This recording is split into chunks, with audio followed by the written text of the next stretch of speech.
Alors, des applications en deep learning, il y en a partout. Et quand je dis partout, vraiment partout. Aujourd'hui, on fait de l'intelligence artificielle sur nos téléphones. Il existe plusieurs applications de jour en jour. Il existe plusieurs applications de jour en jour qu'on utilise de jour en jour. Par exemple, sur YouTube, sur Netflix, par exemple. Dans le domaine bancaire, pour la détection de fraude, dans le domaine médical dont je compte présenter une petite démonstration, et j'en passe. Après, pour les amateurs d'échecs, euh, ils pourront reconnaître cette image de Garry Kasparov contre l'algorithme d'IBM Deep Blue en 1998, cet algorithme a battu le champion du monde à l'époque, chose qui était très fascinante et très improbable parce que le jeu d'échecs est un jeu qui demande de la stratégie, de la réflexion. C'était une chose qui était réservée à l'homme auparavant. Après, récemment, il y a eu plusieurs exploits, je dirais, de l'intelligence artificielle et du deep learning. Par exemple, si je vous dis, est-ce que vous reconnaissez ces personnes? Y a-t-il quelqu'un ici qui reconnaît ces personnes? Euh, Personne? C'est normal parce que ces personnes n'existent pas. C'est des images entièrement générées et créées à travers des algorithmes d'intelligence artificielle et plus précisément des architectures GAN pour Generative Adversarial Networks, qui sont des architectures qui s'appuient sur l'équilibrium de John Nash, une optimisation de Minimax.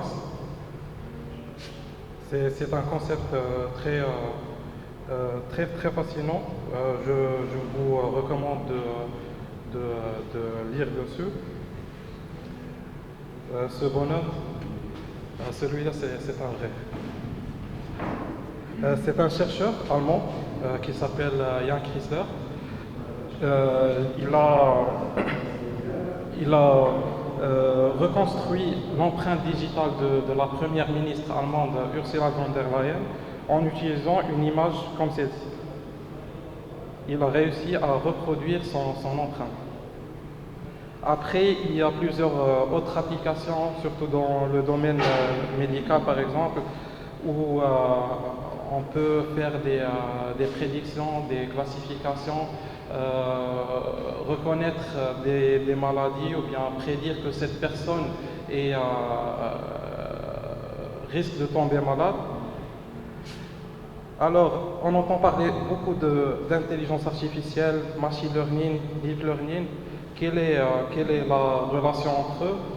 On a vu que l'intelligence artificielle, c'est un peu n'importe quelle technique qui va permettre à la machine d'imiter un comportement humain. Alors, la machine learning, c'est un sous-domaine. En fait, la relation entre eux, c'est une relation d'inclusion. Et le machine learning est un sous-domaine de l'intelligence artificielle. C'est n'importe quelle technique qui va nous permettre d'achever cette définition qu'on a vue d'intelligence artificielle, tout en appliquant des techniques statistiques et mathématiques et un concept d'apprentissage par expérience. Deep learning, c'est un sous-domaine lui-même du machine learning qui permet d'achever cette intelligence artificielle en alimentant un réseau de neurones profond avec des données gigantesques. Alors, où sommes-nous aujourd'hui avec l'intelligence artificielle? Tout d'abord, il y a le Narrow AI, ou bien l'intelligence artificielle étroite, qui est l'intelligence artificielle qui performe dans un seul domaine. Après, il y a le General AI, ou bien l'intelligence artificielle générale, qui est souvent portrait dans les films d'Hollywood, dans les nouvelles fantastiques. C'est cette intelligence artificielle qui va permettre, qui saura plutôt faire un ensemble de tâches au lieu de se focaliser sur une seule tâche.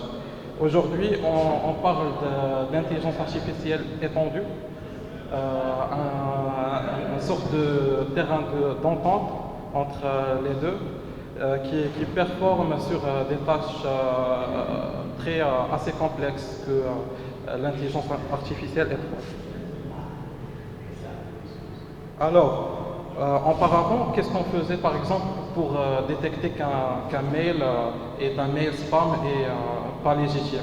On cherche dans ce mail un certain dictionnaire de caractères qu'on entre auparavant. Cependant, cette approche ne donne pas plutôt de bons résultats, parce qu'on ne peut pas donner une liste exhaustive de tous les caractères qui peuvent caractériser cet email à être spam ou pas. Aujourd'hui, on applique une nouvelle approche, celle du machine learning, où dans l'approche classique, on crée un programme, on lui donnait une input et on attendait un output. Alors que là, on donne les inputs et les outputs et on attend un programme.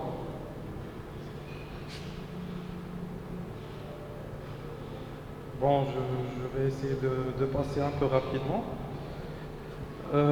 Les étapes pour faire du deep learning ou bien du machine learning. Une des étapes les plus primordiales pour cette tâche, c'est la collecte de données. Et bien sûr, la collecte de données doit être faite d'une façon qu'elle soit représentative d'une population générale. Par exemple, si je veux savoir le taux d'obésité dans le Maroc, j'irai pas prendre un échantillon de personnes qui sont des bodybuilders ou bien des athlètes, parce que ça va biaiser les calculs.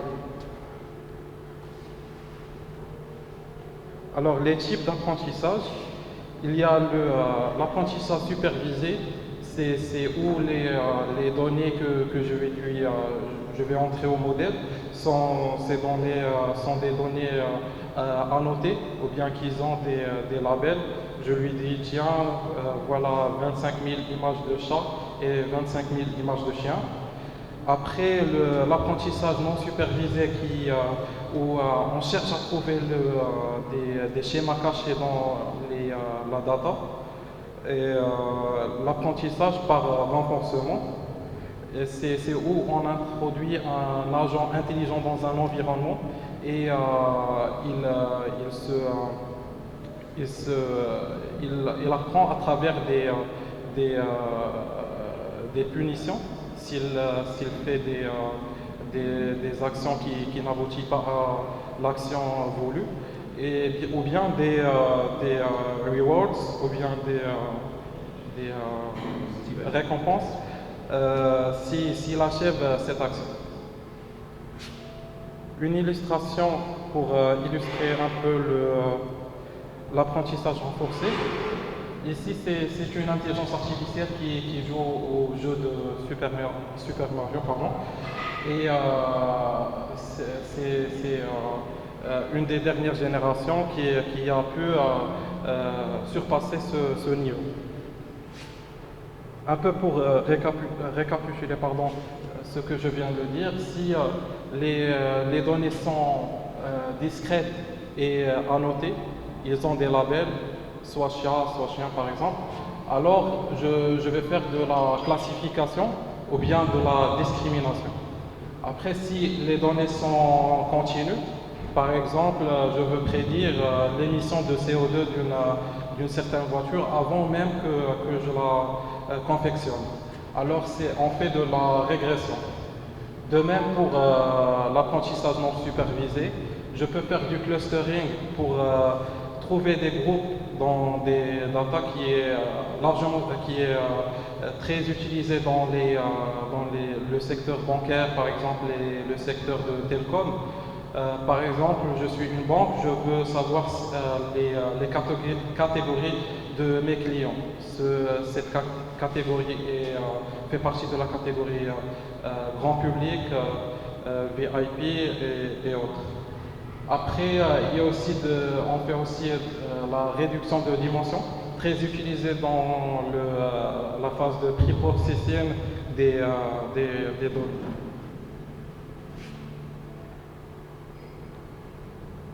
Alors, deep learning. Le deep learning ou bien les réseaux de neurones sont des concepts très anciens, relativement anciens, qui débutent des fins des années 50, avec ce bonhomme qui s'appelle Frank Rosenblock, qui a créé le perceptron. Enfin, il y avait d'autres tentatives avant de réseau de neurones avec Marvin Minsky qui a créé un premier tentative, mais qui a échoué parce qu'il s'est trop inspiré du cerveau humain. Après, pourquoi ce concept très ancien n'est devenu populaire que récemment?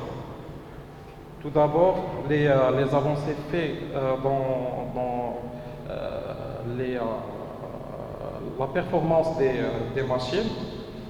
Et après, je voudrais bien souligner quatre facteurs principaux qui ont contribué à la popularisation de la technologie de deep learning. En premier lieu, la fonction d'activation ReLU, dont je compte parler plus tard, les GPU, les avancements faits dans les techniques de stochastic gradient descent, et après le rebranding. Le rebranding, c'est le fait qu'ils ont modifié un peu le nom et passé du réseau de neurones à deep learning. Ça a fait bouger un peu la communauté scientifique. Après, ces technologies est inspirée bien sûr des connexions nerveuses dans le cerveau humain et essaie d'imiter un peu les connexions entre les neurones. Donc, voici un exemple d'un réseau de neurones artificiel. On a dans un premier lieu une couche d'input, une couche cachée et une couche d'output. Je vais essayer d'expliquer ça davantage. Bon, on dit que les réseaux de neurones sont des black box, mais en fait, on sait très bien qu'est-ce qu'ils font. Je ne pense pas qu'ils sont des black box, parce qu'en mathématiques, on dit les réseaux de neurones sont des estimateurs universels qui vont essayer de soit rapprocher une fonction de discrimination pour faire de la classification, ou bien une fonction de régression. Et en fait, si on zoome un peu plus sur un neurone, on trouve que en fait ce qu'on fait, c'est je voulais juste ajouter un petit truc sur les fonctions d'activation. J'ai parlé avant de la ReLU, qui est la fonction ici, le maximum entre 0 et x. Et pourquoi il a popularisé un peu le deep learning. Avant, on avait tendance à utiliser la sigmoïde, mais pendant l'entraînement du réseau de neurones, on a généralement recours à plusieurs calculs de gradients et de dérivés. Et la fonction sigmoïde, si on voit très bien, elle s'annule dans les extrémités, chose qui rendait l'apprentissage très très long et pourrait même induire un phénomène qui s'appelle le gradient vanishing.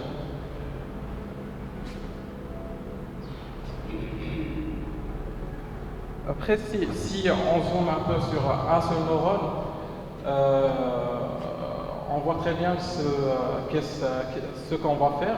On a plusieurs poids et plusieurs données d'input passées de la couche précédente.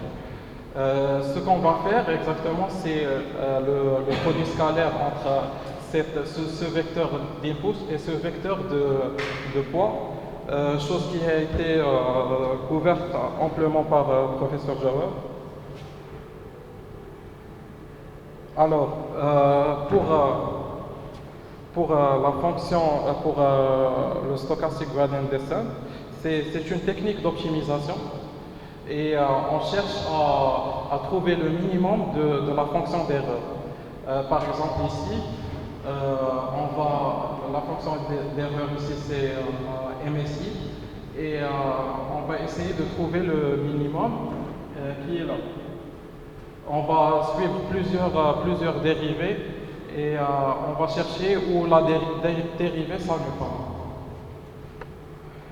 Cependant, dans le cas réel, les fonctions qu'on va traiter ne sont pas des fonctions convexes, chose qui rend l'algorithme,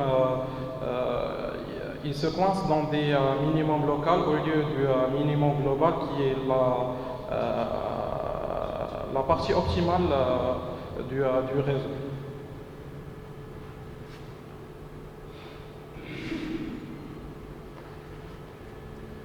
Alors ici, c'est un petit exemple de l'architecture CNN, Convolutional Neural Networks. Ici, on a plusieurs couches de convolution. C'est des couches qui permettent d'attraper ou bien d'extraire les caractéristiques importantes des images. Et à chaque fois, on fait du pooling, généralement du max pooling, pour réduire un peu la dimension et se concentrer juste aux features importantes. Après cela, on a généralement un vecteur qui va être alimenté en réseau de neurones classique, autrement appelé fully connected layer, pour faire de la classification, chose qui rend cette classification un peu simple, parce qu'on ne va pas traiter la totalité d'images, mais juste un vecteur contenant les caractéristiques importantes. Après, cette technologie de deep learning tire sa puissance surtout des différentes architectures qui existent. Il y a les architectures classiques ou bien Deep Neural Networks qui est très efficace pour approcher une fonction de régression, pour approcher une fonction de discrimination qui a une tendance ou bien une pattern pas très complexe. Après, il y a les Convolutional Neural Networks qu'on a vu qui sont très efficaces pour tout ce qui est traitement d'image. Et il y a les réseaux de neurones récurrents qui sont efficaces pour traiter les données qui ont une sémantique temporelle. Par exemple, chacun de nous ici a un RNN ou bien un Recurrent Neural Network dans sa poche.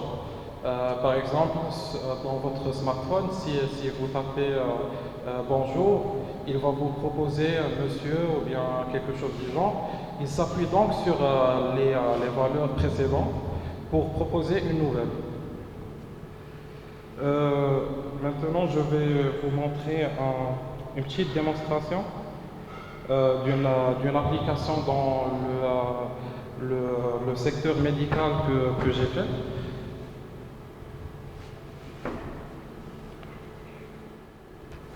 Voilà, ce use case, c'est le use case pour classifier les clichés radiopulmonaires pour savoir si la personne est atteinte